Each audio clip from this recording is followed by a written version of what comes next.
Let's go. एक शाम Prachi TV पर सीरियल देख रही होती है। तभी उसकी सास वहाँ आती है। अरे सीरियल में तो ऐसे मग्न है जैसे आज रात का खाना पड़ोसी आकर बनाएंगे।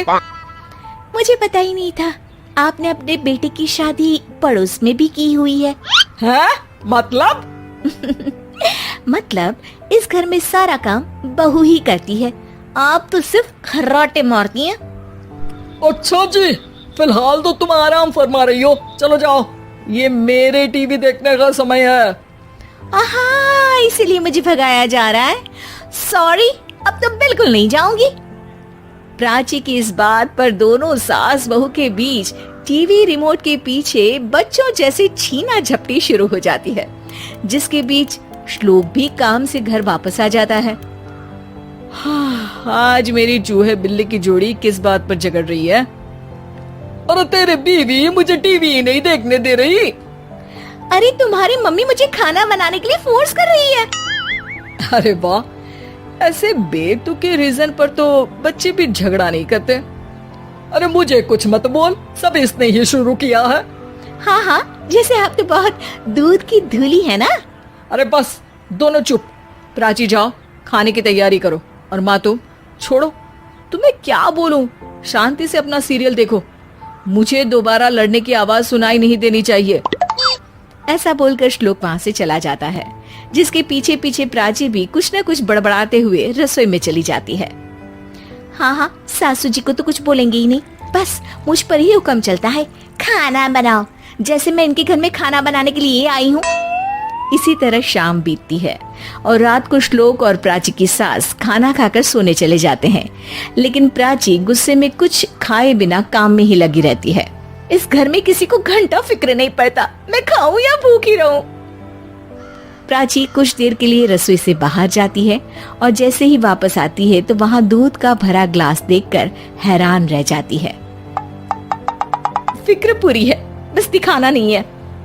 प्राची दूध पीकर सोने चली जाती है और अगली सुबह एक बार फिर सास बहू का कार्टून नेटवर्क स्टार्ट हो जाता है। ये तुमने ही किया है। अरे अजीब जबरदस्ती है, मैं बोल रही हूँ मैंने कुछ नहीं किया। दोनों ने मिलकर पूरे घर को पागल खाना बनाया हुआ है। यहाँ कोई नॉर्मल इंसान तो रह ही नहीं सकता, इसीलिए अब पड़ोसी क्या रिश्तेदार भी घर आने से कतराते हैं। और सुन बेटे, तू भी चंगा, तेरी माँ भी चंगी, तेरी बीवी भी चंगी, रिश्तेदार। हाँ जी, आपको नहीं पता क्या, गंगाधर ही शक्तिमान है, रिश्तेदार ही। हाँ हाँ, बस समझ गया। कभी जानवरों जैसे लड़ेंगी तो कभी जुगलबंदी करेंगी। भाई मैं आप दोनों के बीच में नहीं फंसना चाहता।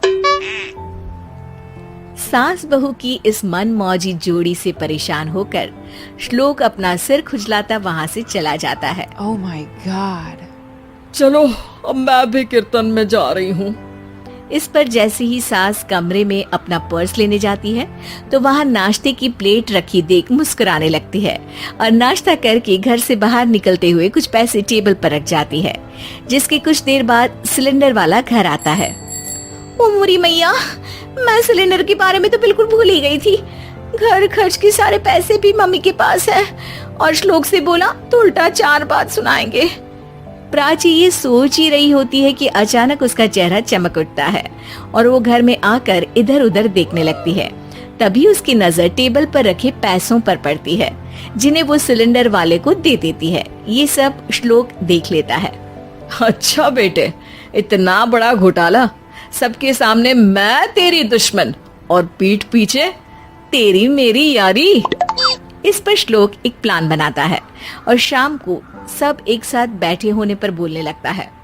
माँ, तुम दोनों की बहुत लड़ाई होती है, इसलिए मैं सोच रहा हूँ कि प्राची को उसके घर छोड़ाऊं, इससे वो भी खुश रहेगी और तुम भी। अचानक श्लोक की ये बात सुनकर सास बहू शौक से उसकी तरफ देखती है। अरे ऐसे कैसे घर छोड़ाओगे, मुझे कहीं नहीं जाना। अरे तुमने बोला नहीं पर मैंने सुन लिया, तुम्हें मम्मी के साथ रहना अच्छा नहीं लगता, मुझे पता है। अरे वो अरे, जब बहू खुद कुछ काम बोले तो वो तुझे सुनता नहीं, और अब जो इसने बोला ही नहीं वो तू समझ गया। जब उसे नहीं जाना तो फिर जबरदस्ती क्यों कर रहा है? अच्छा, फिर आपको मौसी के घर छोड़ाता हूँ, बस अब आप दोनों एक घर में एक छत के नीचे नहीं रह सकती। मैं इस टॉम एंड जेरी की जोड़ी को और नहीं झेल सकता। है? ऐसे कैसे नहीं रह सकते? तुम्हें इतनी दिक्कत है तो तुम्हारा बोरिया बिस्तर पैक कर देती हूँ, लेकिन मम्मी जी कहीं नहीं जाएंगी।